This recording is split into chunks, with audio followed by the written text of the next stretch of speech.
Will AI replace your financial advisor? That's what we're talking about today in this video. It's clear that AI is having a huge impact on the whole world. And AI is definitely impacting the investing space. Because of that, it's going to have a big impact on financial advising. Before we do get into the video, please make sure to like the video and also subscribe to the YouTube. Really appreciate your support. I'm also going to put a QR code down below for a Bitcoin tip. So if you want to support the channel, feel free to leave me a little tip. Now let's get into it. So will AI replace your financial advisor? The answer to that question is, it depends. It depends on why you're using a financial advisor and if AI can fill that need. When we look at the United States, between 25% and 35% of adults have worked with a financial advisor or are working with a financial advisor. People work with financial advisors for many different reasons. Let's get into some of those reasons. One of the main reasons that people work with a financial advisor is for expertise and knowledge. A lot of people maybe aren't interested in investing. A lot of people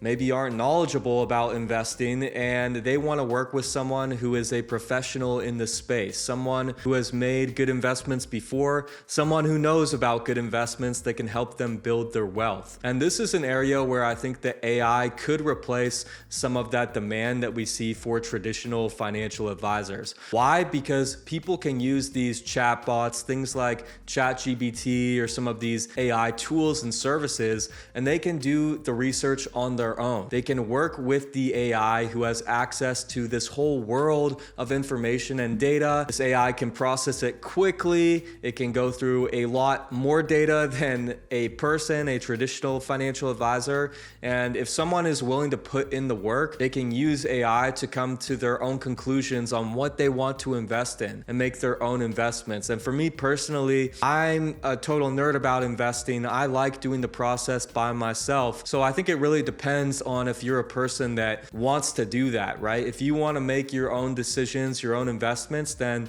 I think AI can be a great tool to help you do that. If you're someone that just doesn't want to deal with the process, then maybe a traditional financial advisor is the route for you. And for traditional financial advisors, they can use the AI to make better decisions, to go through more data and come to a more informed decision. Another reason why people use financial advisors is for personalized planning. Everybody's different. We all have different amounts of income. We all have different goals for our financial future, whether that's sending our kid to college or buying a house or buying something else. People want to work with a financial advisor because they want to work with someone who could help them achieve these goals, someone who could build a game plan for them to get there. Financial advisors have been great for finding investments and basically managing risk for individuals to get to the spot where they want to be, where they can send their kid to college or buy that house that they want. However, we have seen the rise of robo-advisors over the past couple of decades here. And a robo-advisor is basically like a financial advisor, but it's all done through the internet. It's basically a tool for people who want this personalized planning, but maybe they don't want to work with a traditional financial advisor, or maybe they don't want to pay that high expense that comes with that. People can work with a robo-advisor, which is a lot cheaper. The robo-advisor kind of asks you about your goals, your financial situation, and it does that whole game plan that a traditional advisor has done. It will do that all for you. It will rebalance your portfolio, rebalance your investments to stay aligned with your goals. So that is definitely going to continue to steal some demand from traditional financial advisors. And for the everyday person, maybe the household that doesn't have a lot of money or a lot of assets, it could be a good option, right? If you are looking for that personalized planning and you don't want to pay that high expense. Now, I'm sure there are more reasons for why people use financial advisors, but I want to cover one last main reason here, and this is for complex situations. When we look at high net net worth individuals. These are people who have a lot of assets, who have accumulated a lot of wealth, and people who probably have a complicated tax situation. These people have built a great life for themselves. They don't want to spend a bunch of time dealing with their finances. Maybe some do, but I'm sure that a lot of these people just want to enjoy their life, and they'd rather hand off their finances to a professional who understands their situation, who can handle all of their taxes and just kind of like make their finances easier for them. And I think we're always going to see some demand for traditional financial advisors here, because these people with a lot of assets, with a lot of wealth, they want to work with someone that they can trust. And I just think maybe, working with something like a robo-advisor or trying to do it in a different way, you don't get that same trust that you get working with another person. Now, obviously, people can betray other people, right? But I definitely think that when it comes to high net worth individuals, they're always going to have a demand to work with the best out there, the best professionals in this financial advising space who could give them advice and help them out with their situation. So I don't think we're ever going to see financial advising go extinct. I think there's always going to be demand for individuals, and really individuals that do the job well. I think what we're really going to see a lot of is these financial advisors using these AI tools themselves, using the AI to search through more data, to come to better conclusions and to make better investment recommendations and, handle people's tax situations better. So I think the AI is going to benefit the individual as well as the financial advisor. Now let's get into some of the pros and cons of using AI for investing. One of the main pros that I've already briefly covered is that you have access to all this data out there on the internet. AI can go through all of this data and come to conclusions very fast. It can process data a lot faster than humans. So that is a huge plus. Another major pro is that AI is available 24/7. When we look at financial advisors, especially popular ones, I'm sure that these advisors have more than one client. They have limited time and availability, and they have limited energy that they can put into each client. And as a client, I'm sure that can be frustrating and inconvenient at times. If you're using AI for your financial research, for your investment research, you always have access to tools like ChatGPT, where you can learn about investing and try to gain knowledge and make the best investment decisions. So it's definitely cool that you always have availability with these AI tools. They don't have limited time like a person. We can also look at cost effectiveness. Financial advisor expenses can get up there, and especially if you have a lot of assets. Financial advisors typically charge a fee between 0.25% and 2% of the client's AUM, their assets under management. And while that may sound like a small percentage, let's say you have $10 million in assets under management. Well, 2% of $10 million is $200,000. That's not a small chunk of change. So especially when you are a person with a lot of assets, these fees can get pretty high. A lot of financial advisors also charge a flat rate. It's typically between $150 to $400 per hour, but obviously it depends on who you are as a client. I'm sure that if you are a very wealthy client with more assets, I'm sure that the rate gets a lot higher than that. When we look at using an AI tool like a chatbot, you can get a subscription to Grok for $8 per month and use it for your research, or you can get a subscription to ChatGPT for $20 per month. And that's a lot cheaper, right? Especially if you're someone who wants to do your own research and make your own investment decisions. You can also look at these robo-advisors, which are a lot cheaper than traditional financial advisors.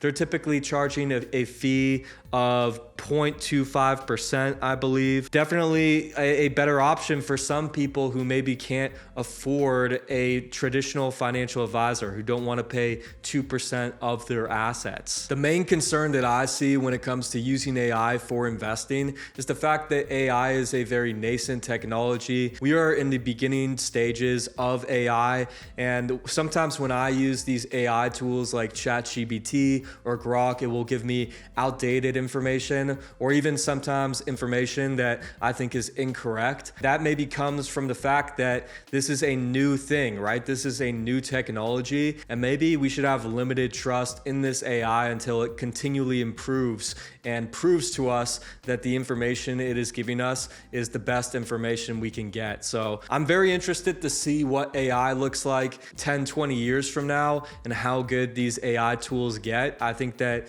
these AI tools like ChatGPT will just continually self-improve, and it's going to give us better and better information as time goes on. You also have to think, are you asking the AI the right questions? The AI can give you the answers, right? It will take whatever input you give to it and try to give you the best output, but are you giving it the right input, and do you truly understand your financial situation like a traditional financial advisor might? And this is where the expertise of a financial advisor may be very valuable, right? They can kind of look at your situation. They've probably dealt with other people who have been in similar situations, and they can kind of analyze what is best for you, what the best game plan is. Another thing we should consider when it comes to making investment decisions is bias. People have implicit bias, and people cater to their own interests.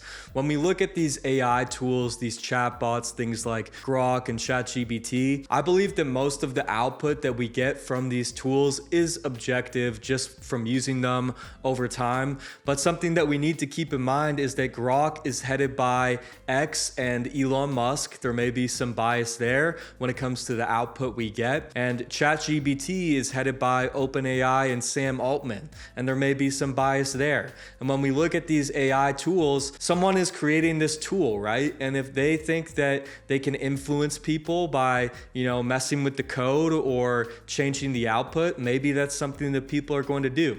I wouldn't be surprised based on the history of people, right? We all have bias and we all want to influence people in different ways. So that's just something that we need to keep in mind. And then when you look at financial advisors, there's obviously bias there too, right? A lot of financial advisors may be incentivized to sell a certain financial product in order to earn a commission, or maybe there is a financial product that's being pushed forward by their firm that their firm is telling them to sell, but maybe one that they don't really believe in themselves. So there is bias out there, and it's something that we need to keep in mind. A good example of bias when it comes to financial advising is the fact that Vanguard doesn't recommend Bitcoin. Bitcoin has been the best performing asset over the past 15, 16 years. It's now above a $2 trillion market cap, and this financial firms still can't get on board with it, and their clients are missing out on those returns, right? And I really think that Vanguard is making a big mistake here. You also just think about the fact that humans are complex, humans are influenced by emotion, and humans are not perfect, right? So it's just something we have to think about. There is bias out there, and it's something we just have to keep an eye out for. Now, I did a little experiment to see how AI would perform when I ask for financial advice. I asked both ChatGPT and Grok to give me 3 investments for the next 10 years for the best performing portfolio. When I asked ChatGPT, it gave me Bitcoin, which I love to hear. I think that Bitcoin is the best investment out there. And it said I should have a 40% allocation. So I like that. ChatGPT also said I should have exposure to an AI and semiconductor growth ETF. And it said I should have a 35% allocation there. I kind of like that. We know that AI is going to continue to grow, and having exposure to stocks like Nvidia or something like an AI ETF, something like the VanEck semiconductor ETF could be a good call. And then it also recommended disruptive energy and commodities. So things like lithium, uranium, and clean energy for that last allocation of 25%. So something like a lithium ETF or an individual company. So I kind of like the answer that ChatGPT gave me. I am such a Bitcoin bull that I would have a much higher allocation to Bitcoin, but I did ask it for 3 investments, and I think it gave me a pretty good portfolio there. I asked Grok the same question, and here are the 3 investments that it gave me. It gave me the Vanguard S&P 500 ETF, which I can't really hate on that. The S&P 500 has been performing very well in the 21st century. It will probably continue to perform pretty well. It also recommended recommended a technology sector ETF, something like the Invesco QQQ, as well as an emerging markets ETF, something like the Vanguard FTSE emerging markets ETF. So I honestly like the answer I got from ChatGPT more. I think you gotta have an allocation to Bitcoin at this point in time in that best performing portfolio. I think that there's some overlap with the answer I got from Grok. It said the Vanguard S&P 500 ETF, and then it also said a technology sector ETF. So you're getting a little bit of overlap there. I don't think that the Grok answer gave me a very diversified portfolio. This just shows that these AI tools are operating differently. They're going to give you different output and they think differently, right? So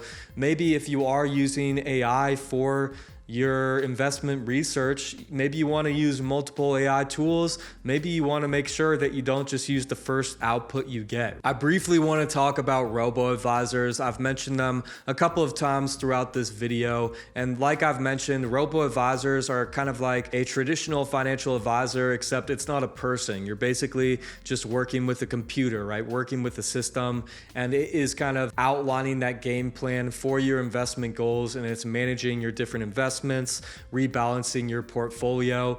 We have definitely seen these robo-advisors growing over the past couple of decades here. Some of the most popular ones out there are Vanguard Digital Advisor. Vanguard Digital Advisor has over 333 billion in assets under management as of November 2024, and they charge a 0.3% fee, so a little bit less than those fees that you would get with a traditional advisor. You could also look at Wealthfront, which has over 36 billion in assets under management as of November 2024, and they charge a 0.25% fee. And then there is Betterment, which had over 46 billion in assets under management as of November 2024, and they also charge a 0.25% fee. So we will see how much these robo-advisors grow and if this really becomes a very popular thing. But when you look at people who are looking to save money, people where maybe it doesn't quite make as much sense to look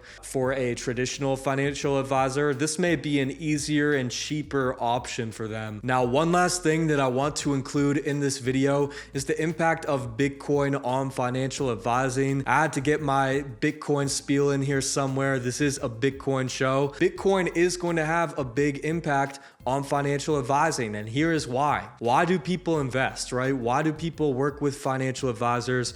Why do people come up with these game plans for their investments to reach their investment goals? It's because if they don't invest their money, right? If they just work for their money and they let their money sit in their bank account, they're going to lose their wealth as the money depreciates in value. So people are forced to come up with an investment plan to hedge against the bad money in order to protect their wealth. But now that we have sound money, now that Bitcoin has come onto the scene and we have a money with a limited supply, a money that is depreciating against all these other things that we want and need to buy out there, people can just store their wealth in the money, right? It's very easy to do. People can just buy Bitcoin and hold it. They can get a cold wallet and keep the Bitcoin safe somewhere in their house or in a safe somewhere or somewhere else, and they can just invest that way, right?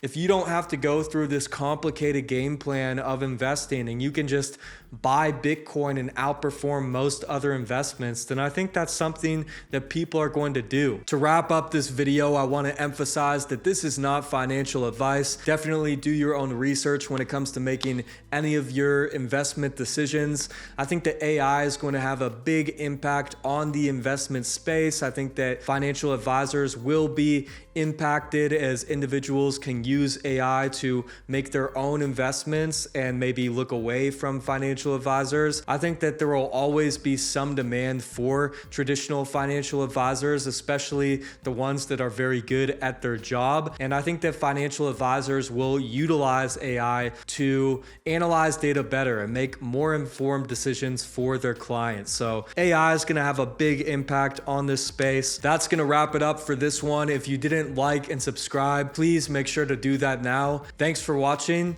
I'll be back soon.